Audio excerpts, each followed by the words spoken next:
Oh, she's roaring tonight. I just want to talk about, well, the fact that the game's rigged, and it's just so obvious. People are funny little things, they really are.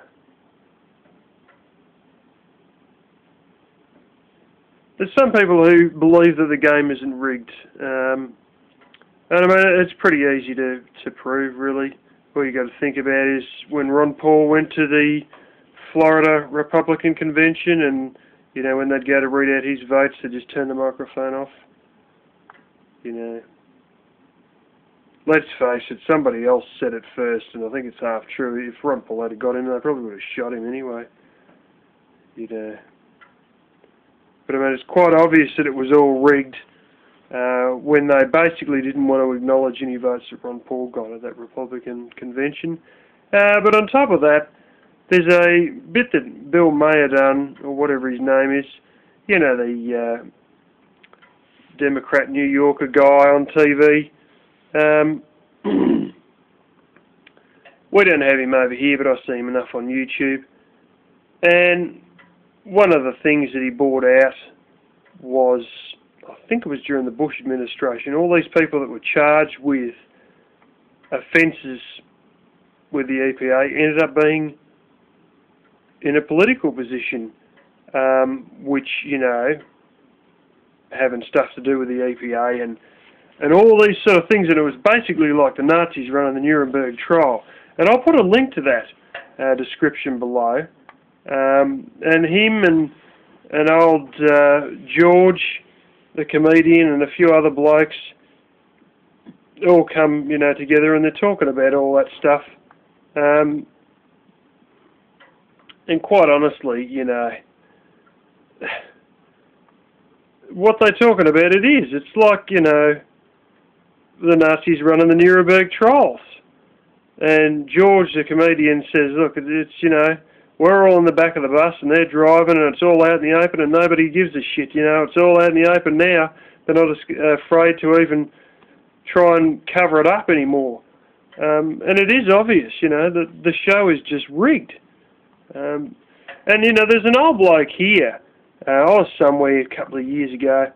There's this bloke who was about 40 arguing the toss with this old bloke who was in his 70s. Saying that, you know, whatever the government does, they just do what they want. There's nothing to do with the will of the people. They just do what they feel like. And this old bloke in his 70s was there trying to argue the toss and trying to basically justify that, no, the government was legitimate in what they're doing and this and that and da-da-da-da-da. I just about felt like butting in and saying to the old bloke, you've flipping lost your marbles. How can you sit there and justify this? There's no way known that you can justify them as being legit. But I didn't say anything, and I just sort of listened in for a bit. Anyway, a couple of days later, the penny dropped. The only reason that he was sitting there trying to justify the government was because he didn't want to consciously acknowledge that the game was rigged. So he was finding reasons, or more like excuses, that he could legitimise government activity, because when the day came where he couldn't legitimise their activity, he would have to acknowledge it in his own mind that the government does what they want to do, regardless of the will of the people. And to have to acknowledge that in his own mind might be a trouble for me, but in his mind, when he acknowledges it honestly to himself, it may cause a dilemma that he has to fight with in his mind, that he has to accept. He may have trouble coming to terms with the truth, so it is easier to basically not come to terms with the truth and just try every trick in the book to justify the unjustifiable. You know, and there's denial a lot of people have. You look at the Friedman case there, I got a DVD on that, I watched a little bit of it, but I didn't really feel like watching the whole lot of it. But in that, the wife says that these so-called child porn magazines or pornography magazines that or whatever they were that her husband had, the cops showed her one, and she said that they opened the magazine and showed her something, and she went to look at the magazine and she physically just couldn't see the pornographic images. She just physically, like, her mind just blocked it, and she's trying to look at the page and she just couldn't even see anything at the page because her mind couldn't handle what was, there, and so her mind was basically blocking what she was seeing. So she just literally was looking at a page and she just couldn't even see what she was looking at. And there are parts of denial whereby it's basically the mind protecting itself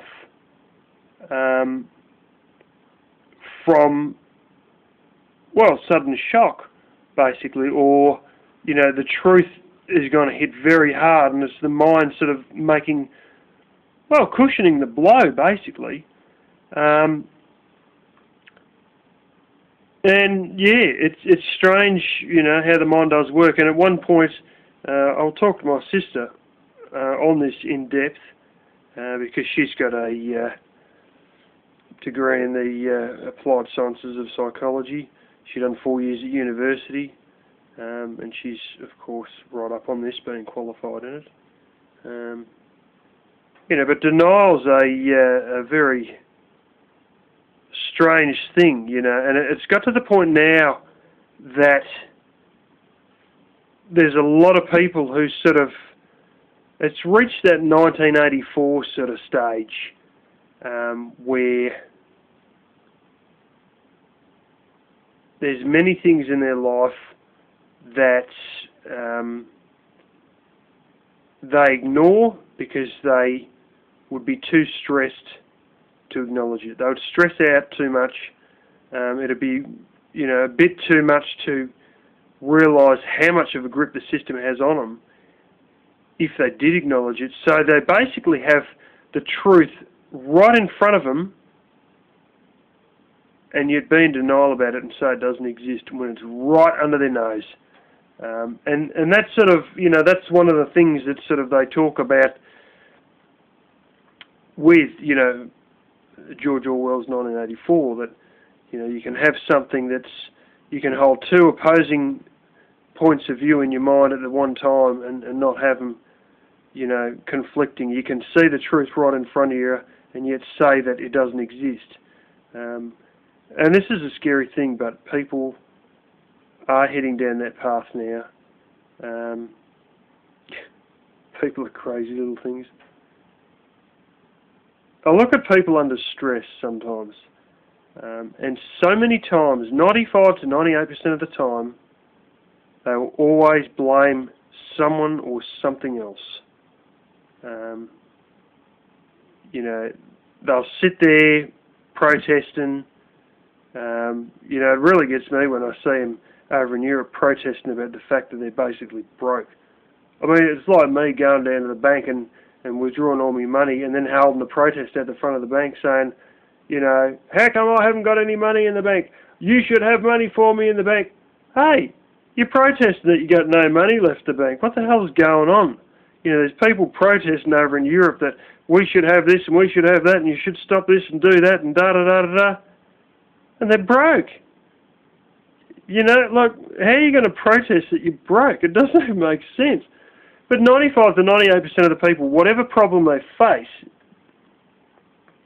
they will find a scapegoat and blame the scapegoat.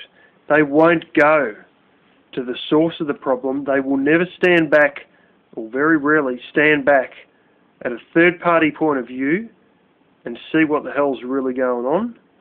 They'll just find a biased scapegoat that lets them off the hook and hammer the bejesus out of that scapegoat, but it doesn't solve their problem. And there's so many things that are simple, very simple, and so many things that have been so convoluted that they don't understand them anymore, like money. and the basic mechanics of money. It's all just become such a big bloomin', money's become some other big thing different to what it really is, that they no longer understand it. It's like the French, 2 million of them went and protested that they raised the retirement age from 63 to 65.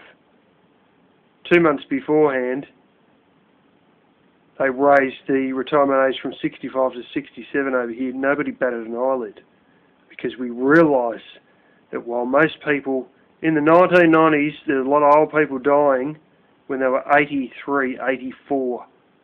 My grandfather's 93. There's a lot of people getting into their 90s these days. That's a lot more weight on the social security system. And people realise that. And they said, well, that's sort of just that, that people living that much longer, that we've got to keep paying for these people because they're still alive. And, we realise it, but to sit there going and protest, about the fact that basically you just don't have enough money to cover things, it's got me buggered, it really has. But even when there's other issues, nobody will really try and find a solution, they'll just find a scapegoat. No one understands a lot of basic things because it's all just sort of on their own biased. We want more money, therefore the minimum wage has got to go up, but you've got to see the whole picture. They can't see the whole picture. We want to retire earlier, so we're going to go on a protest about it. Hang on a minute, you don't have the money to do that. The mechanics of economics say you just can't afford it, but they're going to go and protest anyway. Sometimes they just don't know what the hell's going on, so they'll just go and protest against the government or blame it on, society. I've seen people dig themselves in massive holes and then turn around and blame it on society. My uncle turned around and said, this is what happens when family doesn't stick together, when he basically bankrupted himself. Spent years in just meandering around aimlessly, never really getting on with any of his projects, and then blamed everybody else when it all hit the fan, So, keep in mind that humans are pretty easily swayed, often don't understand the basic solid concepts behind many, many things, and are so blinded by this chasing the Kardashians and doing the blooming Harlem Shake and the Gangnam Style and all that stuff that, God blimey, it's just sort of all, they're distracted from the real issues. They don't understand the real issues as simple as these real issues are, because they've got these convoluted ideas of what things really are, and they don't understand things in their basic form anymore. But the worst thing of all, as I always say, it's one thing to lie to somebody else, it's something different to lie to yourself. Never lie to yourself. Don't necessarily run off blaming everyone else, but do realise that the only reason you're in a system, often enough, is by mass, voluntary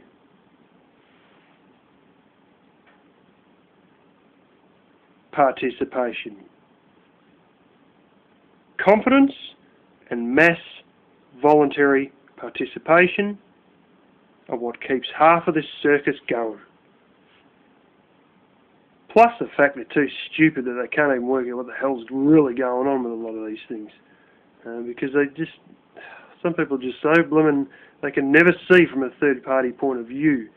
And when something is simple, they got so much other crap they're being told that they still believe it's complicated when it's really not. So, stay awake, peoples.